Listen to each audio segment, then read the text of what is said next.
शिमला में 14वीं विधानसभा के मॉनसून सत्र की शुरुआत के साथ ही सियासी पारा हाई हो गया है।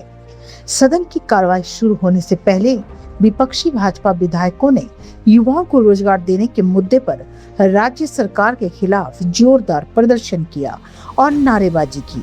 विपक्ष ने सरकार को घेरते हुए प्रदेश के बेरोजगार युवाओं के साथ किए गए वादों को पूरा न करने का आरोप लगाया। वहीं सदन के अंदर भी रोजगार के मुद्दे पर सियासी तपिश बढ़ने के आसार हैं। विपक्ष ने नियम 67 के तहत स्थगन प्रस्ताव का नोटिस देकर पूरे बिजनेस को स्थगित कर रोजगार के मुद्दे पर चर्चा करवाने की मांग उठाई है।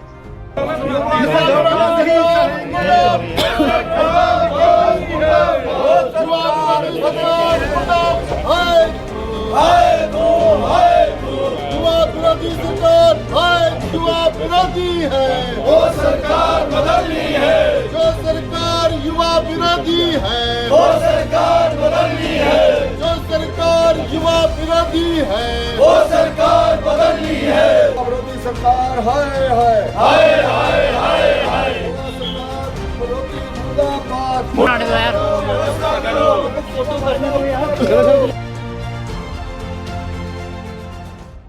क्या योजना है, आज किन मुद्दों को लेकर सरकार को दे रहा है?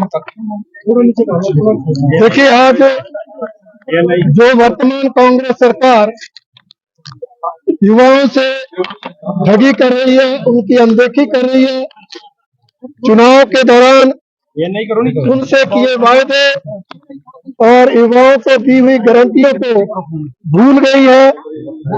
आज उस मुद्दे को हमने विधानसभा के बाहर प्रदर्शन करके यहाँ पर उठाया है, क्योंकि आप सब जानते हैं कि कांग्रेस पार्टी ने पिछले चुनाव के समय गारंटियां दी थी, चुनावी वायदे किए थे और अन्य वर्गों के साथ साथ युवाओं के साथ भी अनेक वायदे किए गए थे, जिसमें से प्रमुख वायदा था कि पहली ही कैबिनेट में 1 लाख सरकारी नौकरियां दी जाएंगी और 5 साल में 5 लाख रोजगार दिए जाएंगे।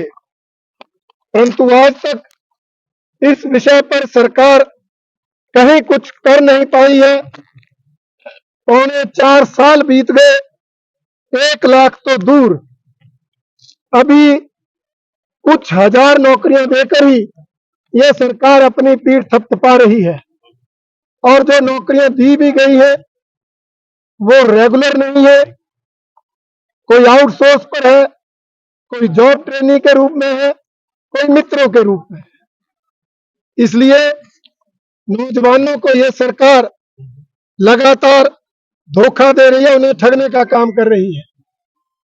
रोजगार देने की बजाय जो रोजगार देने वाली योजनाएं थी उनको इस सरकार ने बंद कर दिया है। उद्योग लाने की बजाय उद्योगों का पलायन हो रहा है। जो अन्य वादे युवाओं से किए थे, स्टार्टअप योजना के लिए हर विधानसभा क्षेत्र में 10 करोड़ का बजट, कुल 680 करोड़ का बजट, वो गारंटी भी सरकार भूल गई है। ऐसे अनेक मुद्दों को लेकर आज हमने विधानसभा के बाहर प्रदर्शन किया है और इसी मुद्दे को लेकर विधानसभा के अंदर भी नियम 67 का कार्यस्थगन प्रस्ताव का नोटिस दिया है कि सरकार जो है सदन के अंदर बाकी सारे काम को स्थगित करके युवाओं के हित के इस मुद्दे को लेकर चर्चा प्रारंभ करे, ताकि हम सरकार को युवाओं की अनदेखी के लिए, युवाओं को धोखा देने के लिए इस सरकार को कटघरे में खड़ा कर सके।